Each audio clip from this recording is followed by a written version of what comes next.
Hello. Hello, teacher. What's your name? My name is Elsa. Elsa, tell me please, how old are you? I'm 5. 5. How are you today? I'm happy. That's very good. You ready to start? Yes. Yes. Give me a high five. Let's start with some colors and spin it. Okay. What color is it? It's orange. Orange. Wear something orange? Yes. What is it, Elsa? It's a Book. It's a book. Very nice. Let's spin.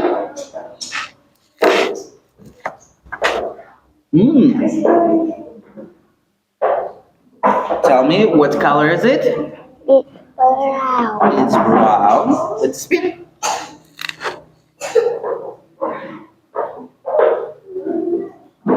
What color is it? It's blue. Blue. Where is something blue? Tell me, what is it? It's notebook. It's a notebook. Very nice. Let's spin one more time.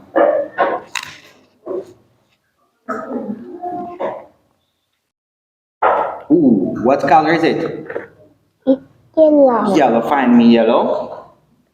Yes, very good. Tell me, what is it? It's pencil. Pencil. Very nice. Tell me, please, Elsa, what is your favorite color? My favorite color is yellow. Yellow. Very nice. Tell me, please, what is it? It's yellow. It's yellow. And what is it? It's a Crayon. crayon. Very nice. Tell me, what is it? It's pink. Yes, and what is it? It's a rubber. It's a rubber. Okay. Tell me, please. What color is it? It's Blue. blue. And what is it? It's a It's rubber. Okay. Thank you very much. Elsa, give me a high five. Boom. Goodbye, Elsa. Goodbye, teacher.